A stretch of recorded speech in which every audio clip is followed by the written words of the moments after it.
ឥឡូវចូលឆ្នាំគឺវគ្គបញ្ចប់ហើយបងប្អូនណាគឺមកមើលបងប្អូនលេងល្បែងចាប់កូនខ្លែងតែខ្ញុំអត់ហ៊ានបើកសំឡេងទេបងប្អូនវាញ៉ៃញ៉ៃពេកចុះហើយវាលឺសូអកក្តង់ផងអញ្ចឹងខ្ញុំអត់ចង់ឲ្យលឺសូសំឡេងវាប៉ះពាល់ដល់ពេកអញ្ចឹងបងប្អូនសុំទោសណាហើយខ្ញុំចូលសំឡេងយកតែម្ដងទៅឥឡូវកំពុងច្រៀងសុំកូនមុខទុកកូនក្រោយណាបងប្អូនគឺល្អសោចណាឪពុកមិនឲ្យចាប់សុំកូនក្រោយចាប់បានយកចោះអីចឹងណាហើយសុំកូនកដាលកូនមុខមិនទេបងប្អូនហើយចម្រៀងគឺព្រោះមែនតែបើបានបើកសំឡេងវិញល្អហ្មងប៉ុន្តែអត់ហ៊ានបើកទេបងប្អូនអញ្ចឹងបងប្អូនមើលតាមរូបភាពហ្នឹងទៅហើយបងប្អូនគាត់ប្រកែនិយាយរួមនេះក្រុមសិស្សសាលាបងប្អូនណាគឺមានគ្រូគាត់នៅគៀនហ្នឹងជួយប្រាប់អញ្ចឹងណាហើយឥឡូវចាប់ដើមចាប់ហើយបងប្អូនរត់ទៅរត់មកហើយនិយាយចំទៅថាអាហ្នឹងមិនមែនថ្ងៃចូលឆ្នាំទេបងប្អូនណាគឺចូលឆ្នាំហើយ2ថ្ងៃហើយថ្ងៃ10ចូលឆ្នាំហើយមួយថ្ងៃ18បងប្អូនណាយប់ថ្ងៃ18គឺនៅបន្តទៀតបងប្អូនណាហើយមានមនុស្សច្រើនបងប្អូនអើយមិនមែនថាផុតចូលឆ្នាំទេអត់មានមនុស្សទេនៅតែមានហ្នឹងឥឡូវចាប់ហើយបងប្អូនណាគឺដេញចាប់ហើយគឺដេញចាប់កូនក្រោយហ្នឹងតែម្ដង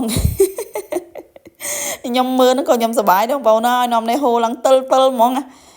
ហើយសប្បាយមែនតើគឺថាល្បែងប្រជាប្រិយរបស់ខ្មែរយើងគឺលេងទៅគឺនៅតែសប្បាយបងប្អូនណាគឺនាំឲ្យកូនចៅចំនួនក្រោយហ្នឹងគាត់បានដឹងផងលុយថាល្បែងប្រជាប្រិយយើងគឺនៅតែឬថានាំមកនៅថាភាពអ៊ូអសប្បាយកកកលេងអង្គុញលាក់ខ្សែងអីអូច្រើនណាស់បងប្អូនហើយឥឡូវខ្ញុំមកចូលឆ្នាំខ្ញុំអត់បានមកវត្តទេបងប្អូនហើយបានមកលេងគេទេគឺខ្ញុំនៅមើលជីដូននៅផ្ទះដល់អញ្ចឹងខ្ញុំអត់បានទៅវត្តទេឥឡូវដល់រួចហើយពេលយប់ជីដូនទៅបាត់ហើយអញ្ចឹងបានខ្ញុំបានមកវត្តឥឡូវខ្ញុំមកនេះ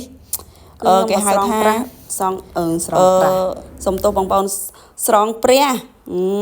លោកហើយលោកហើយក៏ខ្ញុំអត់បានស្រង់ដល់ប្រកេះព្រះអង្គទេបងប្អូនណាគឺខ្ញុំស្រង់បានត្រឹមឆ្មាព្រះអង្គនឹងឯងគឺអត់ហ៊ានចាក់ដល់ប្រកេះទេបងប្អូនណាហើយបើខ្ញុំខុសត្រូវអីសូមអខន្តីភ័យទោសផងហើយខ្ញុំក៏បានមកពូនភ្នំខ្សាច់បងប្អូនណាពូនភ្នំខ្សាច់ដើម្បីបដោះកម្មបដោះពៀអញ្ចឹងថាជាតិមុនក្តីជាតិនេះក្តីយើងធ្វើបាបកម្មអីអញ្ចឹងណាយើងបដោះកម្មបដោះពៀនៅពេលហ្នឹងក៏ប៉ុន្តែខ្ញុំចង់ប្រាប់ថានេះជាជំនឿមួយដែលដូចថាតាំងពីដើមមកអញ្ចឹងយើងក៏វាមិនដឹងដែរថាវារបៀបម៉េចតែយើងចេះធ្វើមកតាមទំនៀមទម្លាប់ខ្មែរយើងពីបុរាណមកដែរទេគឺតចំនួនមកគ្នាអញ្ចឹងណាតែខ្ញុំក៏ធំឡើងក៏ឃើញយាយម៉ែខ្ញុំម្ដាយខ្ញុំបងប្អូនណាម្ដាយខ្ញុំក៏គាត់ធ្វើអញ្ចឹងដែរនាំយើងទៅវត្តតាំងតូចអញ្ចឹងណាគឺខ្ញុំធ្វើតាំងពីទូចគឺថាពូនភ្នំខ្សាច់អីហ្នឹងគឺតាំងពីតូចមកណាបងប្អូនអញ្ចឹងយើងចេះធ្វើតគ្នាមកទេតែមិនដឹងជាយ៉ាងម៉េចដែរទេណាបងប្អូនណាហើយខ្ញុំក៏អរគុណក្មួយដែលបានជួយថតខ្ញុំពឹងក្មួយជួយថត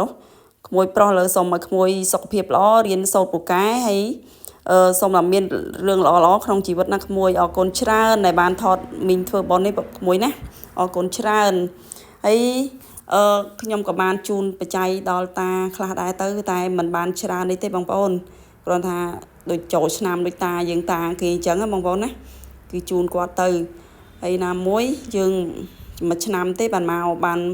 មកពូនភ្នំខ្សាច់បានម្ដងបងប្អូនគឺពូនភ្នំខ្សាច់ហើយនឹងស្រង់ព្រះតែបើព្រះនៅផ្ទះស្រង់សង់រាល់ថ្ងៃដែរហើយបងប្អូនហើយព្រះនៅក្នុងផ្ទះយើងណាហើយឥឡូវខ្ញុំរៀបចេញទៅវិញហើយគឺជីលម៉កបងប្អូនណាគឺសបាយមួយក្មួយគាត់ទិញពេទ្យប៉ោងហោះស្ទុយពេញលម៉កនេះហើយជីម៉ូតូបានតែគ្នា2 3នាក់ហើយបើជីលម៉កគឺបានច្រើនអញ្ចឹងវាសបាយហ្មងបងប្អូនណាហើយនិយាយរួមថាគឺចាប់ចូលឆ្នាំដោយបរិបូរតែម្ដងហើយអរគុណសម្រាប់ការ like ការ share ការ comment ហើយនឹងជួយ subscribe channel YouTube ខ្ញុំម្នាក់មួយផងអរគុណច្រើនជម្រាបលា